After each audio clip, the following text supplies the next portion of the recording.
शुभ सकाळ पिलामाने आज आम पढ़ा सरल सह समीकरण समाधान पाई केतोटी शर्त विषय पढ़ा। मनेकर एक घाती सह समीकरण दुई हेले a1x plus b1y plus c1 equal to 0 एवं x एवं y सहग a1 b1 एवं ध्रुवक राशि c1 कौन हे वास्तव संख्या हे एवं a1 आउ b1 मूल्य शून्य हेब नहीं।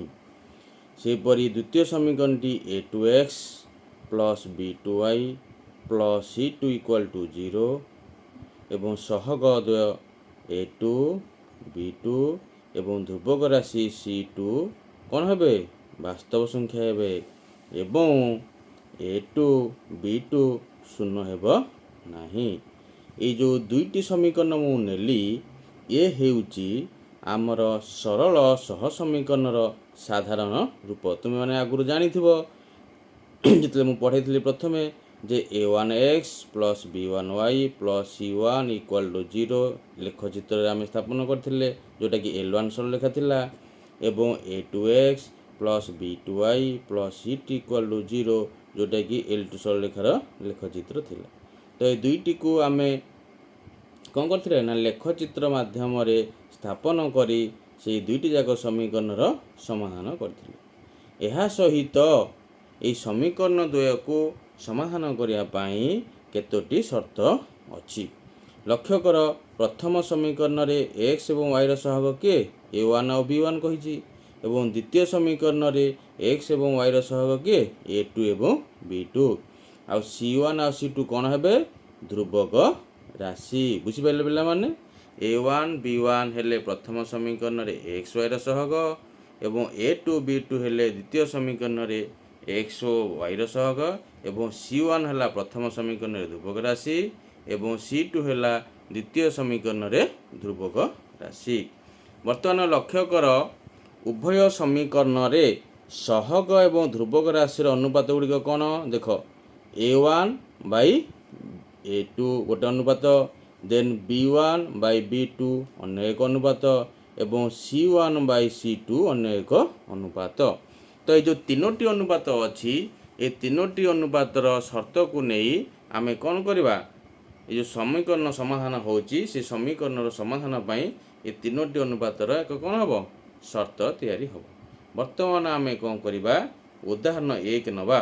उदाहरण एक रे प्रथम कौन अच्छी ना समीकरण द्वयर अनन्य समाधान संभव कौन समीकरण द्वयर अनन्य समाधान संभव।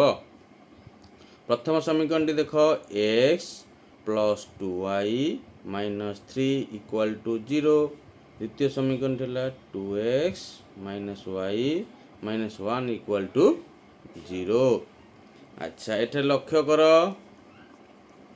कौन लक्ष्य करिवो ना a1 केते x सह केते 1 b1 y सह केते 2 c1 ध्रुवक राशि केते -3 एवं द्वितीय समीकरण रे x सह केते 2 एवं बा a2 केते 2 एवं y सहग b2 केते -1 एवं c2 केते -1। वर्तमान आम कौन करवा अनुपात निर्णय करवा क्या क्या नहीं कि ना x सहगर अनुपात y सहगर अनुपात। लक्ष्य कर a1 बाई a2 केते a1 है 1 a2 है केते 2 तो 1 बाई 2 बा एक बद 2 सेपरी b1 केते 2 b2 केते -1 तो 2 बाई -1 इक्वल केते -2। अच्छा एठरे पिला माने लक्ष्य कल a1 बाई a2 केते अछि 1 बाई 2 b1 बाई b2 केते अछि -2। अच्छा देखि कहिल 1 बाई 2 इक्वल टू कौन -2 की 1 बाई 2 कौन -2 की नुहे तेणु a1 by a2 not equal to केते b1 बाई b2। तेणु एठारे आम एक शर्त रे पहुँचवा कौन ना जेहेतु a1 by a2 not equal to केते b1 बाय b2 तेणु समीकरण द्वय कौन हे संगत एवं अनन्य समाधान संभव एवं से लेखचित्र कौन हम ना परस्पर को से माने गोटे बिंदु रे छेद करेंगे परस्पर को से माने गोटे बिंदु रे छेद करेंगे। वर्तमान आम आउ गोटे उदाहरण जावा उदाहरण 2 जो थे समीकरण द्वय कौन होते संगत एवं निर्भरशील हे और असंख्य समाधान संभव हो देख लक्ष्य कर गोटे समीकरण है x plus y minus 3 equal to 0 ये प्रथम समीकरण एवं 2x plus 2y minus 6 equal 0 ये द्वितीय समीकरण।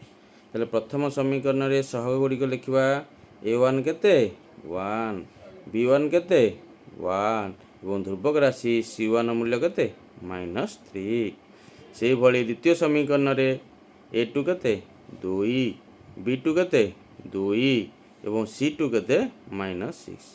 बर्तमान आम कौन करवा प्रत्येक जो सहग पाइले से अनुपात निर्णय करें देख a1 बाई a2 केते 1 बाई 2 द्वितीय आसला के b1 बाई b2 केते b1 है 1 b2 है 2 केते 1 बाई 2 एवं ध्रुवक राशि c1 केते -3 c2 केते -6 सो -3 बाई -6 इक्वल केते 1 बाई 2 ये लक्ष्य कर पिला माने a1 बाई a2 है 1 बाई 2 b1 बाई b2 है 1 बाई 2 c1 बाई c2 है केते 1 बाई 2 तेबे तीनोटी जाक अनुपातर मूल्य कौन है समान है अर्थात a1 बाई a2 समाने b1 बाई b2 समाने c1 बाई c2 तेणु ये शर्त कौन पाइबा ना एठरे जेहेतु a1 by a2 equal to b1 by b2 equal to c1 by c2 है तेणु समीकरण द्वय संगत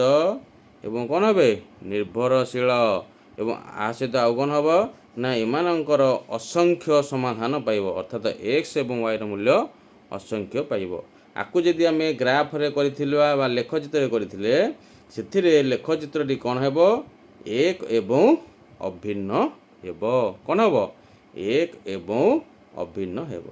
ताले दुईटी शर्त पड़ले प्रथम शर्त पड़ले समीकरण द्वयर अनन्य समाधान संभव द्वितीय शर्त पड़ले समीकरण द्वय संगत एवं निर्भरशील एवं असंख्य समाधान संभव। वर्तमान आम 3 नंबर शर्त पढ़िबा।